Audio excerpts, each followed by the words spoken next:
तो इस फिल्म की कहानी 1906 में कैलिफोर्निया को दिखाते हुए शुरू होती है। यहाँ विंचेस्टर परिवार के घर में निर्माण कार्य चल रहा था, यानी यहाँ कुछ और कमरे बनाए जा रहे थे। उसी जगह पर बैठे हुए हम देखते हैं कि सारा विंचेस्टर नाम की एक महिला है और उसके कहने पर निर्माण कार्य हो रहा था। हाल ही में एक दुर्घटना के कारण उसके पति और बेटी की मौत हो गई है, जिसकी वजह से वह हमेशा दुखी रहती है और अपने पति के न होने की वजह से वह हर समय रंग बिरंगे कपड़े पहनती है। इसके बाद हम देखते हैं कि हेनरी नाम का एक बच्चा, जिस पर अचानक एक बुरी आत्मा का कब्जा हो जाता है, यानी वह उसे अपने वश में कर लेती है और वह अपने सिर पर एक बैग रखकर चलने लगता है। तभी उसकी मां यहां आ जाती है, जो असल में विंचेस्टर परिवार की थी और यह सारा विंचेस्टर की भतीजी थी। वह आकर हेनरी के सिर से बैग हटाती है और देखती है कि एक बहुत बुरी खतरनाक आत्मा ने उस पर कब्जा कर लिया है, क्योंकि उसकी आंखें पूरी तरह से सफेद हो गई थीं और वह ऊपर की तरफ इशारा करके कहता है कि वह हमारे लिए आ रहा है, यानी वह हमारे लिए आ रहा है। इसके बाद इन शिफ्ट में एक डॉक्टर आता है, उसका नाम एरिक था। अपनी पत्नी की मौत के बाद से ही वह नशे का आदी हो गया था। उसके हाथ में हम एक खास तरह की बंदूक की गोली देखते हैं, जिस पर लिखा था टुगेदर फॉरएवर, यानी हमेशा के लिए नहीं बल्कि साथ साथ। तभी यहां एक आदमी आया, जो दरअसल विंचेस्टर कंपनी से आया था। वह एरिक को सारा की फोटो दिखाता है और कहता है कि तुम्हें इसकी जांच करनी है। वह चाहता था कि सारा की जांच हो, क्योंकि कंपनी के लोगों का मानना था कि वह पागल हो गई है। उनका बंदूक का कारोबार था, जो पहले काफी अच्छा चलता था, लेकिन अब कंपनी को भारी नुकसान उठाना पड़ रहा है, क्योंकि सारा अपने कारोबार पर ध्यान न देकर अपने घर पर ज्यादा ध्यान दे रही है। इसलिए अब कंपनी के सीनियर अधिकारी चाहते थे कि एरिक यह साबित करे कि सारा पागल है, ताकि कंपनी उनके नाम हो सके। कंपनी का कर्मचारी एरिक को यह नौकरी यह कहकर ऑफर करता है कि हम तुम्हें दोगुना पैसा देंगे, जिसके लिए वह राजी हो जाता है और अगले दिन विंचेस्टर के घर पहुंच जाता है। यहां हेनरी की मां, यानी सारा की भतीजी, उसे पूरा घर दिखाती है। जब एरिक रात को अपने कमरे में बैठकर ड्रग्स ले रहा था, अचानक उसे अपने पीछे एक आत्मा दिखाई देती है, जिसे देखकर वह पहले से ही दंग था। लेकिन फिर वह सोचता है कि शायद ड्रग्स लेने की वजह से मैंने उस आत्मा को देखा। तभी उसके दरवाजे पर कोई आता है। जब दरवाजा खुला तो पता चला कि वह घर में काम करने वाला एक नौकर था, जो उसे डिनर के लिए आमंत्रित करने आया था। जब एरिक डिनर के लिए जाता है तो यहां पहली बार उसकी मुलाकात सारा से होती है। जब वह रात को सोता है तो उसे अपनी पत्नी के सपने आते हैं, जिसे देखकर उसकी आंखें डर से खुल जाती हैं। अचानक बगीचे के कमरे से एक आवाज आई, जिसकी वह तुरंत जांच करने जाता है। वह देखता है कि सारा एक कमरे में है और वह लॉकर से एक बॉक्स निकाल रही है। यहां सारा को भी ऐसा लगा जैसे कोई मुझे देख रहा है, इसलिए वह जांच करने के लिए बाहर आई। तब तक एरिक छिपने के लिए एक कमरे में चला जाता है। यहां उसे भी एक आत्मा दिखाई देती है, जिसे देखकर वह डर जाता है। वह जल्दी से उस कमरे से बाहर आ जाता है। फिर वह और अधिक जांच करने के लिए घर के चारों ओर घूमने लगता है।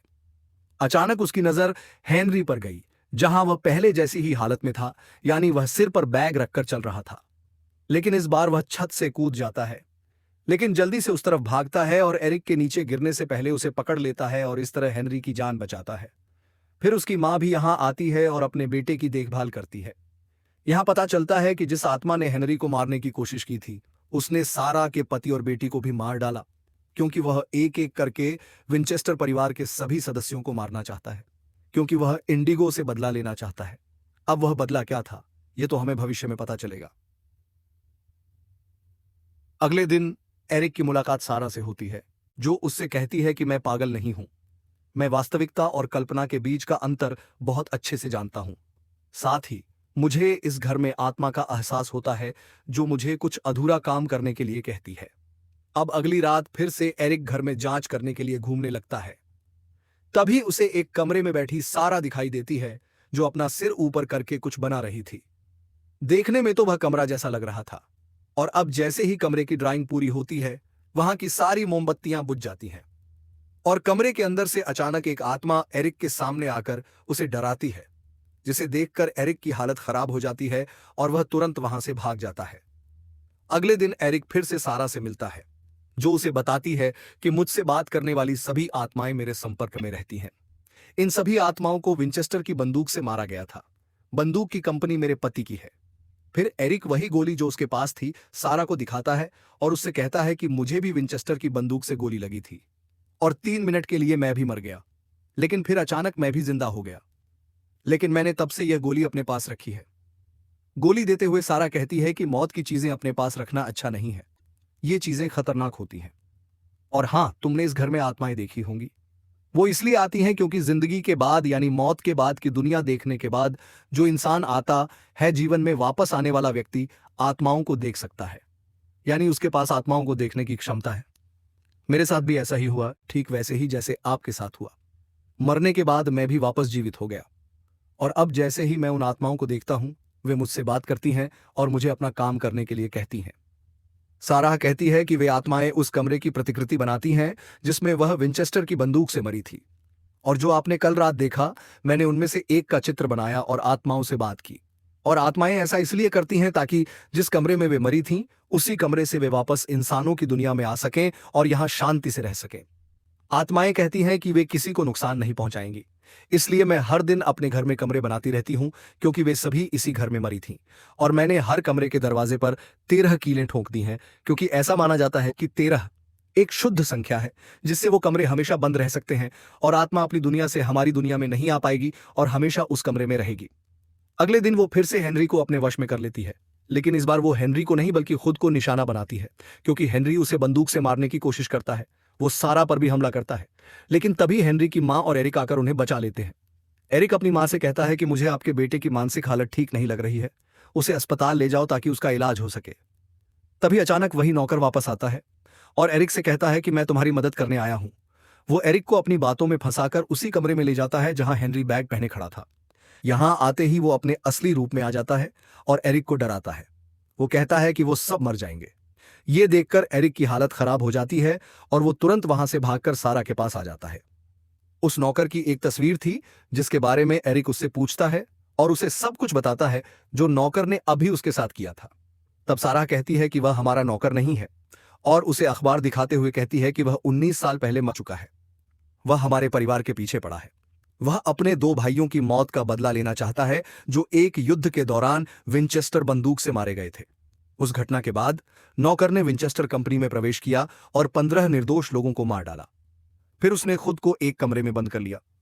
जब पुलिस वहां आई तो नौकर को उनके द्वारा मार दिया गया, और अब उस नौकर की आत्मा ने मुझसे संपर्क किया और उस कमरे की प्रतिकृति बनाई ताकि वह हमारी दुनिया में आकर हम सभी को मार सके और अपने भाइयों का बदला ले सके। फिर अचानक वही भूकंप आता है और सब कुछ हिलने लगता है। फिर यह जगह टूट जाती है और कुछ नौकर वहां मर जाते हैं, लेकिन सौभाग्य से वे तीनों बच गए। फिर एरिक को बगीचे के कमरे से एक आवाज सुनाई देती है। जब वह जांच करने जाता है तो वह देखता है कि यह जगह बिल्कुल मेरे घर जैसी है। यहां उसे अपनी पत्नी दिखाई देती है। जरूर उसने अपने घर की प्रतिकृति भी बनाई होगी, और उसके हाथ में एक विंचेस्टर बंदूक थी। और फिर कुछ साल पहले यहां उसके बगीचे के कमरे में कुछ ऐसा हुआ था, यानी एरिक की पत्नी ने खुद को बंदूक से गोली मारकर अपनी जान ले ली। लेकिन उससे पहले मैं आपको बता दूं कि असल में हुआ क्या था। दरअसल उसकी पत्नी ने भी आत्माएं देखी थीं, जिसके बारे में उसने एरिक को बताया, लेकिन एरिक ने उस पर विश्वास नहीं किया।